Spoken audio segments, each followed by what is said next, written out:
it's very cool to actually go back and watch and see how everything was made and how other players want to be like these two. As I promised, I'm finally getting to dropping the courtship video. So yeah, like I said, I finally get to do it, and I'm doing it. I'm dropping it in 4 parts. So enough talking. If you got any information, just go ahead and drop it in the comments. But let's go ahead and get into it. They talk about it every day somewhere. If I go to a foreign country, magic, magic, what magic? It's the same everywhere.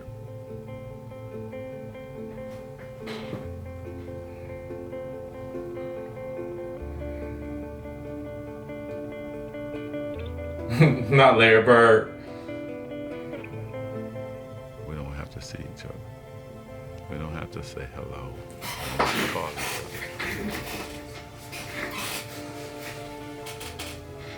That's my main competition. It's always been like that.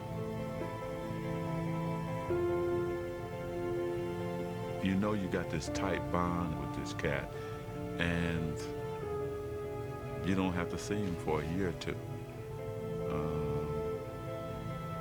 But you're always going to be linked to him.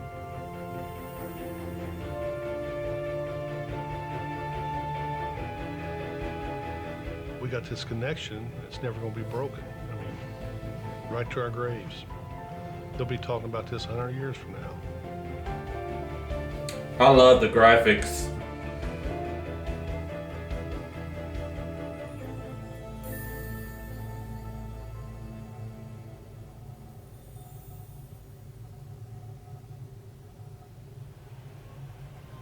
Michigan State. I'm from Michigan. In Salt Lake City, Utah, on the night of March 26, 1979. It was the NCAA championship. Indiana State versus Michigan State. A game that still ranks as the highest-rated college final ever on television. A game that's now remembered as a prologue to a rivalry that transformed a sport and intertwined two legacies. But on that night, March 26, 1979, the first time Magic Johnson and Larry Bird ever went head-to-head on a basketball court. They were simply two young men trying to win a very big ball game. Well, this is probably the biggest game I'll ever play in my life, and I just feel like, I'm representing not only myself, my team, but we're representing our school and our town of Terre Haute.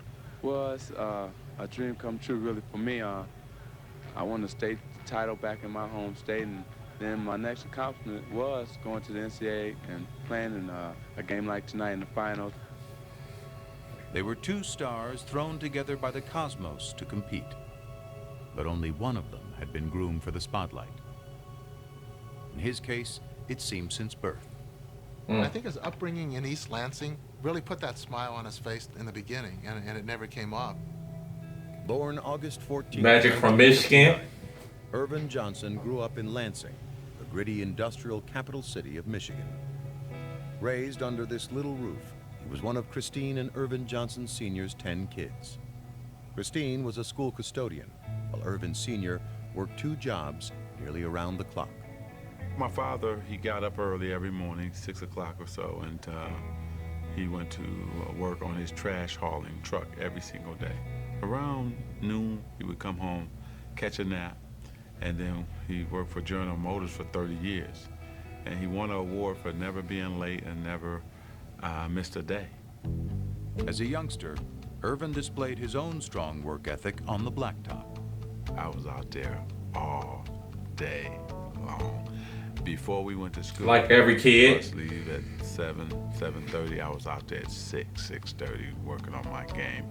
My mother sometimes had to bring me food, or she would have one of my brothers and sisters go get that boy so he could eat something. From a very young age, Irvin knew what he wanted to do. He had it all planned out. My dreams were to play in the NBA and become a businessman. The first neighborhood basketball powerhouse, Sexton High. I knew the players, I knew the tradition. I wanted to be a part of that. And it was on the west side of town. We played against Sexton. At that time, predominantly. I played for Benton Harbor, Michigan. Benton Harbor Lansing, Tigers. like many cities in the mid-70s, began busing to desegregated school system. Irvin's journey took an unexpected detour to a predominantly white school across town. My first day at Everett High School. If you're enjoying the video, why not make it official? Go ahead and like and subscribe and turn on the notification bell so you wouldn't have to miss any more moments. We got plenty of more videos on the way and you will not want to miss what we got in store for you. We want to hear from you. Drop a comment and let us know what you want to see from us next. Help us build this community. So tap that like button, turn on the notification bell, and now back to the video. Was my first time I really had to understand there was a race problem. Nobody white would speak to anybody black, and nobody black would speak to anybody white. A lot of racial tension, a lot of fights, rioting. They didn't want minorities there. He kind of shrugged it off, and basically his attitude was, okay, well, I'll overcome this. Whenever there was any racial problems, the principal would get Irvin and go talk to these kids. I can just see him with his big hands. Calm down, just calm down. He'd break up fights. Talk with his friends, tell him, let it go. We can't fight about everything. Let's just chill, let's play basketball. And there was no dispute over Irvin Johnson's ability to play ball. His talent was so great that soon after his varsity debut, a local reporter, dazzled by his exploits, gave the budding star a nickname. In the beginning, I thought it was foolish and dumb. That's when he got his nickname? A nickname. Then what happened was, you start saying, wait a minute, it fits my game. Hanging out with my boys on the street corners, we used to sing Temptation songs. They started saying, hey man, Magic, that's cool. And then people on the street start saying, hey Magic. And I said, He bought into it, and I think he felt he had to kind of live up to that name. And I must say that he did. He loved it. The more attention he got, he wanted attention from anybody he could get it from. Yeah, it does. I really love the game, and I just want to win. Gets it over and back, and he jams it through. Irvin Johnson. Irvin loved to dress. Nice Sanderbilt pants and overcoats with the fur around the collar. Always had to have his afro blown out. He had to look the part, play the part. Irvin was the first guy to have a posse. He not only had a posse of a lot of black kids, he had a lot of white kids and hanging around him. Some of my white friends was like, hey man, we're having a kegger tonight, won't you come on by? And I'm saying, what's a kegger? Yeah, what is that? What it is, we get this big keg of beer. Oh. And you just go for it. Okay, well what time does the kegger start? Because regular party time in our neighborhood is 10, 11 o'clock. The kegger starts at 7. I said, the party starts at 7 o'clock? And I said, okay man, I'm gonna come to the kegger. We had a good time. The music was kind of bad, but we had a good time, His senior year, Johnson did at Everett what he had planned to do at Sexton, win the state championship. And when it came to choosing a college, he decided to stay where the love would be assured, home in Lansing. Next year, I will be attending Michigan State University. At MSU, Magic's star quickly went national. But atop the college game, he soon discovered a certain presence beside him. The first time I saw Larry Bird was actually in a magazine. Saw his stats, blown away by his stats. But let's see if he can really do it against us. And that's always a mindset of black players if he's a great white player. In 1978, after his freshman year, Magic would quickly find out, when both he and Bird were chosen to play for Team USA in the World Invitational Tournament. They would put Larry Bird and I on the same team together to scrimmage, right? It was blowing my mind because he's dominating Jack Givens, Player of the Year in college basketball. Larry Bird is eating him alive. I couldn't wait to call home to tell my boys, man, this dude named Larry Bird is for real. This is the baddest white dude I've ever seen in my life. Well, I thought he was very good. There's no question about it. I thought he's probably the best guard on the team. Irvin Johnson, look at that. Oh, good He pass. didn't get to play a lot, but you could tell. I think our first game was in Kentucky. We got about a 10, 12-point lead. Man, they put us in. Went to 25, 30, just that fast. Fast break again, 3-on-2. Griffith. Like it's in high school, or what was this in? Take us out, the league go back down, put us back in. That's Bird and Johnson. The show start again. When you play with Magic, there's just something about it. You want to make that extra pass. You want to get that rebound and start to break. We came down a couple times. I go behind my back, no look to him. He no look back to me. I'm laying it up. I'm saying, oh man. Here's that last play. Magic Johnson going in, drops off to Bird. Bird puts it back off, inside to Johnson. Super basket. This guy got game. They had some wonderful moments on the court, but they probably spoke to each other 4, maybe 5 times during that entire time period. And it was more like, hello, how are you this morning, Larry? I'm good, Magic. What'd you have for breakfast? Don't remember. Have a nice day. But such curtness was hardly strange coming from Larry Bird, who was not only one of college basketball's best players, but also its biggest enigma.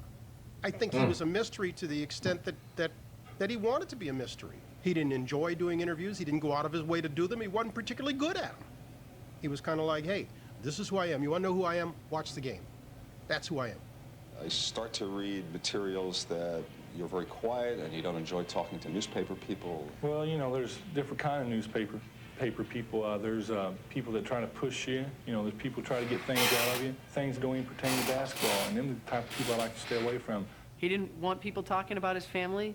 He didn't want his mother to have to deal with that, or his siblings to have to deal with that. You got to remember where Larry came from. You know, Larry was raised in a 2 or 3 room house on a railroad track. Their family probably lived on $50 a week. He was raised tough.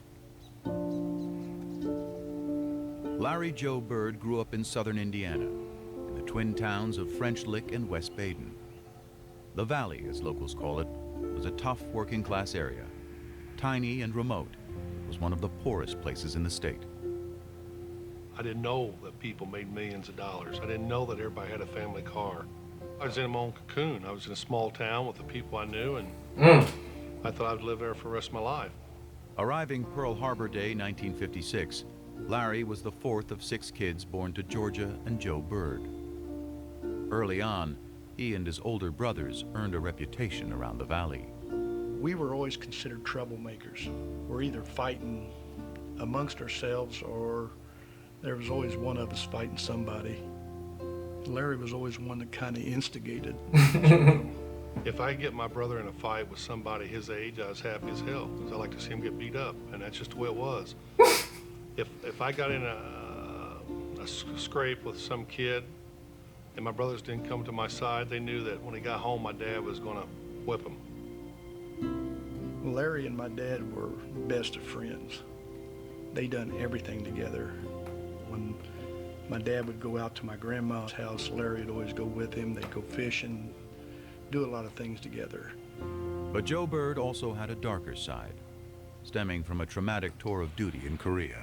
Larry remembers waking up in the middle of the night hearing his father's blood-curdling screams from the nightmares he had had from the war. What happened to his father in the war affected his entire life. He was never able to quite get rid of whatever those demons were. A talented craftsman, Joe Bird struggled to hold steady jobs. And even when he was working, his demons would, on occasion, drive him to the bottle. There were times when Joe went out with the guys and had a few beers and the wages didn't come home that night. And that didn't happen every day. It happened once in a while, but when money is as tight as it was for the Birds, once in a while was a major problem for their family. My mom sometimes worked late and sometimes she had 2 jobs, but that's the way it was.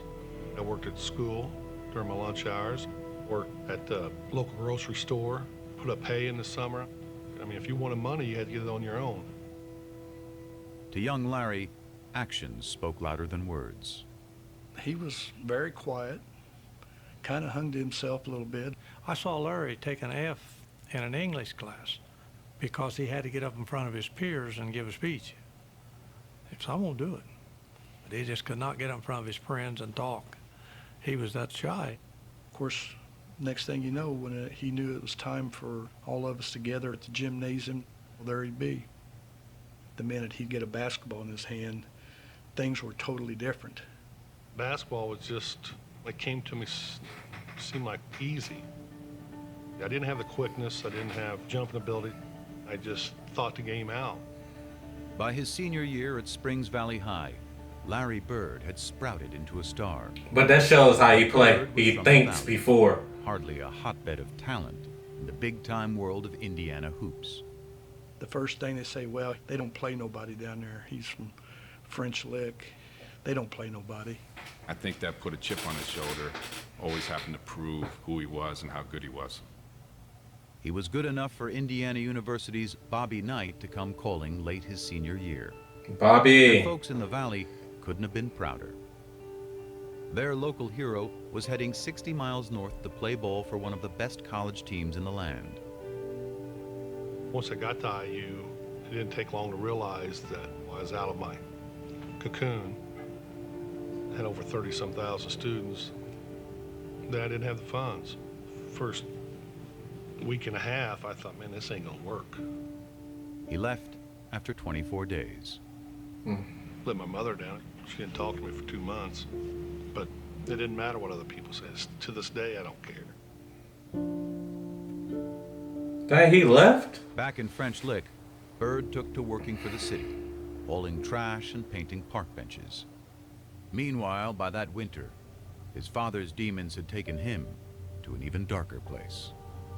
By this point, Joe and Georgia were divorced, and he was behind in his payments to the family. The police came by, and of course they all knew him. So Joe said, hey, I need a few hours to get my affairs together before you take me away. So he called Georgia and he said, you guys will be better off without me, and I'm gonna take my life. And he put the phone down and he killed himself. He shot himself. Wow. When Dad passed, you know, it hurt Larry. I mean, that was his best friend. It's gone now. But Larry didn't show it a lot. He just didn't say much. You know, he just kind of held it within. I never heard him speak out about it at all. I was mad when I heard about it, and I was madder after the funeral because I thought he sort of cut out on us during a tough time. But you know, he went through a lot in his life. He did what he had to do. If Bill Hodges hadn't been as persistent as he had been, Larry Bird might never have existed in any of our minds. I believe that with all my heart. I really do. It was Bill Hodges, a young coach from Indiana State University, who convinced Bird to give college hoops another shot. So with a promise to his mom to graduate, Bird headed to Terre Haute and ISU, a school that never so much had been to the NCAA tournament. Once I started playing, it's the same old thing. You know, he's at a small school and he ain't playing against anybody, which is fine. Still dominated. Wherever Hoosiers gather, they no longer talk of weather. Indiana has a new state bird. Now his claim to fame is just the way he plays the game. Get money. Indiana has a new state bird.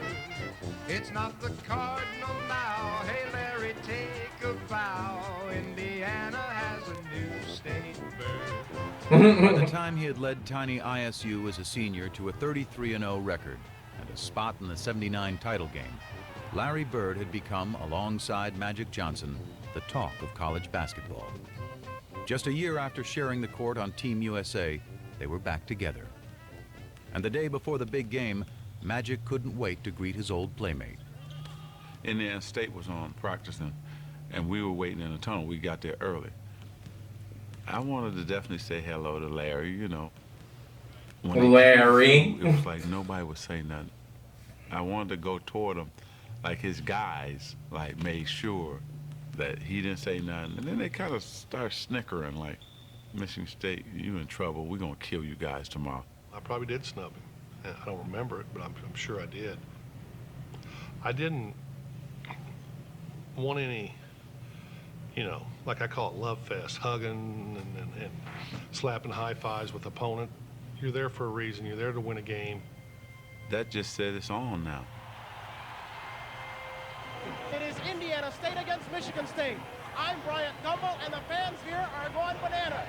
I mean, let's face it, if Larry Bird were black and came from Chicago, it wouldn't have been as big a deal. They were polar opposites. One black, one white, one outgoing, one shy. That was the charm of the attraction. The Bird against Magic. All of the superlatives have been used, and believe me, all of them have been warranted. Heading into the tournament, Magic was the bigger star. But by tip-off, it was Bird, having hardly missed a shot in the semifinal, who would become the focus of fans and, more importantly, of Michigan State. We actually had two men on Larry everywhere he went. There he is, Dick. Look at they have him sandwiched in completely. I'm surprised they didn't play a box on one, you know, 4 guys on Larry and 1 on the other 4, because they didn't have a lot of talent. You know, if you stop Larry, you pretty much stop them. Look at the pressure around him. 2, 3 men, and he's short. I didn't play well at all.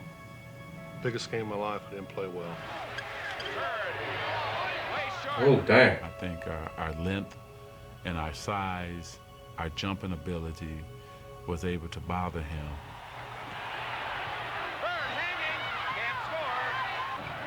I didn't shoot well. Missed, I think, 3 free throws. Larry Bird has had a cold shooting night. I battled him, but I didn't have it.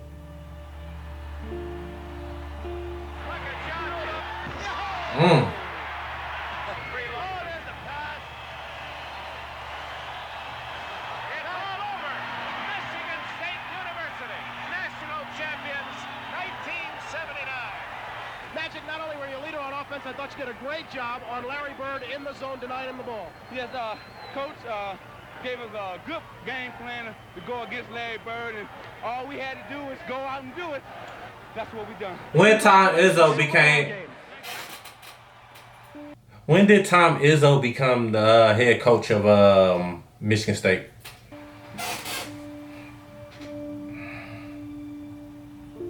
It was over, you know. That was my 4 years. I was done. No, it still hurts. And when you win 33 in a row and you walk into a game, you know, you never know what to expect, but I expect to win. We didn't win. Toughest loss I ever took. I knew it was going to haunt him forever because we were going to see each other a lot.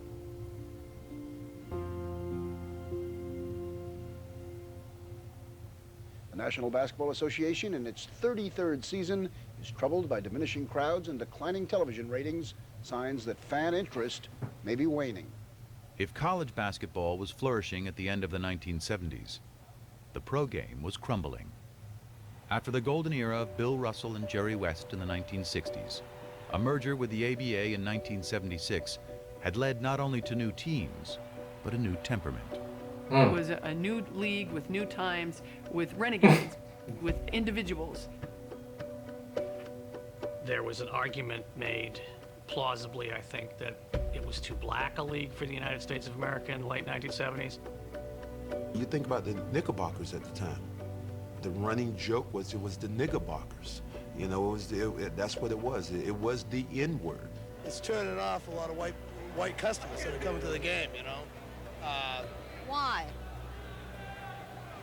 I think there's a conflict between the white and the black, and I don't enjoy going to the basketball and seeing all black players. I mean, I think when they said too black, they meant not just in terms of color, but in terms of style.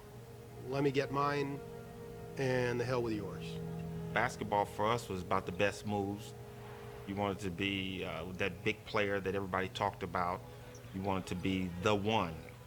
You didn't think about winning championships or team play. And those were just the issues on the court. The NBA had this image of an all-black league with a bunch of guys who did drugs. The teams were losing money, and they had no sponsors. And that's pretty much a death knell right there. It's a known fact that you need your white superstars. You just need more white ball players on the team for the white fans to identify with. And in the newest member of the Boston Celtics, that's exactly what the league appeared to be getting. There's hope he can help solve professional basketball's difficulties, which some say are compounded by a question of black and white. The great white hope. What does that mean? Well, you know, it's very hard to say because there's a lot of great white players around, and I just hope that I can just fit in as well as some of them that has fit in. He ran away from that designation. He made it very clear, almost from day one, that he was not the great white hope. You know, the great players are the black players, and they're the best. Such deference meant little to black. All players is. It ain't no black or white thing. And Cedric Maxwell. It's about heart. Who looked at Bird and saw not the great white hope, but another case of great white hype. He didn't impress me no more than any white guy I've ever seen play before. I think that you would say that most black players at the time were racist, in the sense that we did not think that you could find a white guy who could play better than any black guy. When I walk in the first day of camp, them guys were on the floor stretching, and here comes the white savior, here comes this, here comes that. I sort of enjoyed it because I knew I was going to battle them all day. But Curtis and Sidney didn't last long. They didn't even make it through the first practice, and they were cut. So then it was just Cedric. I'm thinking, oh, he's slow, he can't get off a shot. He's not that strong. This is gonna be a layup. Bam, knocks down a jump shot. Okay, maybe that was luck. No, it wasn't. Bam, knocks down another jump shot. Now I'm thinking like, okay, hey, you know what? I'm gonna D this guy up. I'm gonna show him his life. 20 feet away, bam. 25 feet away, bam. My mind just goes to, damn, this white guy can play. It was a good thing, too. The storied Celtics might have been the winningest team in NBA history, but they were fresh off their worst season in 30 years. And in Bird, they had a player who was not only supremely talented, but tough enough to take on any challenge. I always played like everybody in the world was against me.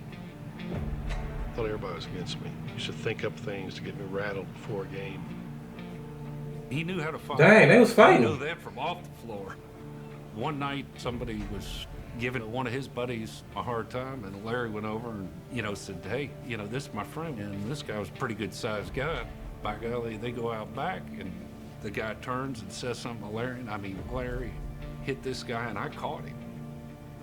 Hit him so hard, I go, whoa. He was from the old school, and that's how he played. Larry Bird plays it to the hilt, baby. Played the game hard. Played rough. There was no frills about him. He came in, he threw elbows.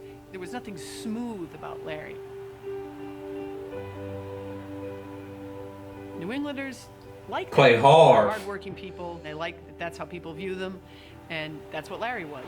Larry Bird follows his own shot. No, he just didn't do They that. also like winners. And when Bird led the Celtics to the NBA championship in just his second season, he was finally one of those too. Boston loved Larry Bird. It just wasn't so clear at first how much. So he Bird won on wanted his to sit second back. season? There's only one place I'd rather be, French Lick. Thank you. Man, Larry was almost agoraphobic in his treatment of anything outside his hometown. He wanted to be the Wizard of Oz. He wanted to intimidate people and keep them at bay. The further we are away from each other, the more I like it. I had a nice little house. I had my little yard. I want to go from there to practice back. If we had a game coming up, I want to go there, the game, and back home. It was all basketball. My whole life was basketball. If he was just sitting there with just me, you were looking around mumbling, trying to find things that we had in common that we could talk about. Now, we could talk about basketball, we could talk about players, it was great. U.S. history? No. We forced passes, we made errors down the stretch. Daily events? No. I made the shot, and from then on we was up by 2. And they had to get back in the game, which they did. Politics? No. Try to not do anything I can't do or do no more than what I can do. I just go out and try to do my basic game. He proudly dubbed himself the Hick from French Lick. Oh, he made that. No. But those who played him for simple did so at their own peril. One of the great ways, I think, of winding up with no money in your pocket is to think Larry Bird is dumb. Syntax is not intelligence. Unlettered is not stupid. He's got a great sense of humor. He just didn't show that to people. That didn't mean he didn't have it. He did, however, allow the public one small indulgence. You could come out on Saturday and watch him mow his lawn. Huge crowds toward the stop.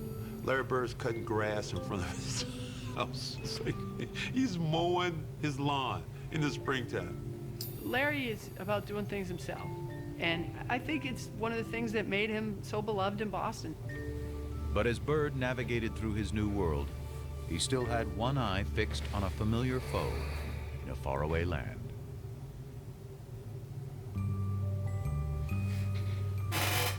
What tripped me out was I'm riding, right?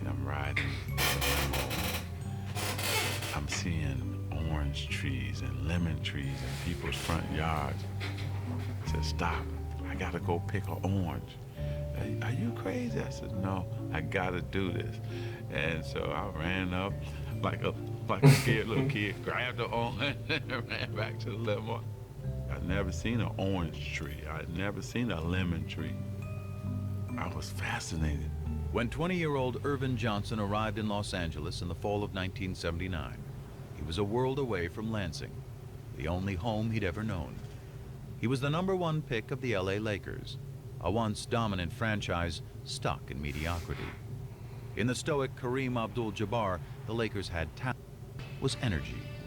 Irvin Magic Johnson was only too happy to provide it.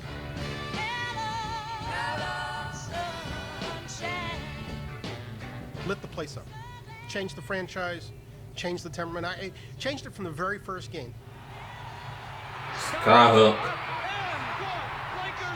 for the win. It was the first game of a long season against the lowly Clippers. And Magic was embracing Kareem as if they'd just won their 10th straight championship. It was like, man, this is a different kind of dude. From the day he arrived, he became the prince of the city. He reminded me of a guy who wakes up without an alarm clock. And that's what I used to always say. I want to be happy enough to wake up without an alarm clock because I want to go into my work.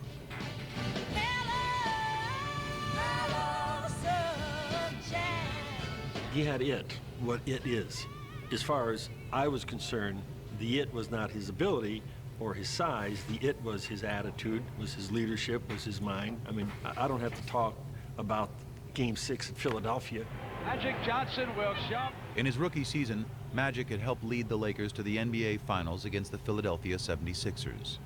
In Game 6, with an injured Abdul-Jabbar back home in LA, Magic played all 5 positions, scored 42 points, grabbed 15 rebounds, and dished out 7 assists, leading the Lakers to the championship. In just 4 years, he had won titles in high school, college, and the pros. Magic, what do you have that makes you perform like this in these championship games? Well, I don't know. It's just I love to win. Across the masthead of the Los Angeles Times the next day, it said, "It's Magic." He was a star when he first arrived here. Was that his rookie year? And quickly, during that first season, he became one of the stars in town. But that game put him on another level. That made him the star in town. It's funny how I wanted to meet the celebrities, but they wanted to meet me. I was like shocked. Like, wow, you know who I am? He was young, famous, and after Lakers owner Jerry Buss signed him to a 25-year, $25 million contract, very rich. The kid from Lansing was ready to sample a different kind of fruit. His playboy boss knew all the ripest trees. I said, oh, I'm hanging with him. When they were coming into the box and he had 10, 20 of them, and look, Irvin, which one you want? And I was like, oh, okay, it's like that? And then he said, I'm gonna take you to the Playboy Mansion. What? The mansion? No, you're kidding. I said, yep. So I went there, and my first time, I'm backing up like, I can't believe I'm in, but I'm backing up away. You know, it's like, I'm scared to death. Probably 10 guys to 100 women, you know. Everybody think it's sex-driven, but it's really not. You have dinner, then you watch the latest movie. And then, of course, I don't want to ever say that sex wasn't involved, because if you meet somebody, that's what, you know, you wanted to do, you did that. But it's really a great experience to go up there. So, yeah, I had fun there. He came to L.A. like the Pied Piper. You know, people were giving him this and giving him that. But, you know, he stayed pretty grounded to the game. Everybody was getting high there, but you can't even smoke a joint around Magic. He had real old school, down in the trenches work ethic. And that was honed in him by his dad, Irvin Johnson Sr. Magic was always this guy. You know, he never did none of that, so I did everything for him. Man. Magic Johnson was living on a natural high. He was starring in the role of a lifetime, point guard of a Hollywood team with an offense called Showtime. Showtime Lakers. He even had the alter ego perfect for the production. I mean, Magic was his stage name. Even he would laugh about it. Well, he always says there's two people. There's Irvin Johnson from East Lansing, and there's Magic Johnson from Hollywood. Irvin Johnson is another guy. You know, here's Magic over here, and here's Irvin over here. Irvin is this fun-loving guy.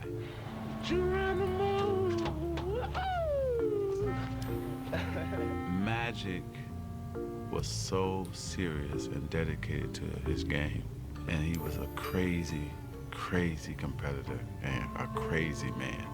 Irvin, I think, is the smiling kid from Lansing. I think Irvin died about 25 minutes after the NCAA championship game. Irvin doesn't have the ego that Magic has. Magic got a crazy ego, and winning is everything. And Irvin wanted to, along with Magic, conquer LA. After having led the Lakers to 2 NBA titles in their first 4 years in town, Magic and Irvin were well on their way. I think Magic wanted to be friends with Larry Bird. He wanted to be friends with him on the World Invitational Tournament, and Larry just wasn't very receptive. I think he wanted to be friends with him during the Final Four. Larry wouldn't even go over and shake his hand. So now Magic's saying, well, what's with this guy? Everybody loves me. How come you don't love me? And then they get to their rookie year, the first time they play each other, well, they have a very hard foul. Jesus. And they have to be separated a little bit. And Magic's like, all right, well, the heck with this guy. You don't like me? Fine. All right, good. I don't like you either. You know, he's a very competitive player, and I'm a very competitive player, and we go head to head, and we go for blood almost. The vibe was nasty. It was ugly. It was All right, so I'm gonna stop it right there on that mark. So we finally got this first part out the way. At the end of the day, it's like how the video is going. It's like you seeing how they have changed up the league and made it better, because if it wasn't for them two, the league wouldn't be nowhere what it is this in this day of age. But it is crazy from seeing like their upbringings and stuff like that. And also I can relate more to Magic Johnson, because I'm not saying because he's black, but I'm from Michigan. I grew up in Ben Harbor, Michigan, which is like 2 hours from Lansing, and actually meeting him in real life and playing the schools he played for and all that. So it's just, I can relate with him more. But it seemed like this video is like, dang, it's opening up way more stuff, and it's very cool to actually go back and watch and see how everything was made and how other players want to be like these two, and that competitiveness and everything. But at the end of the day, I'm gonna just go ahead and get ready for part 2. So y'all know, just if any information y'all want to tell me that I didn't hear or that I didn't know, go ahead and drop it in the comments. And then also be on the lookout for part 2. It's coming pretty soon. But at the end of the day, I'm Sticko Kid Beats. Peace.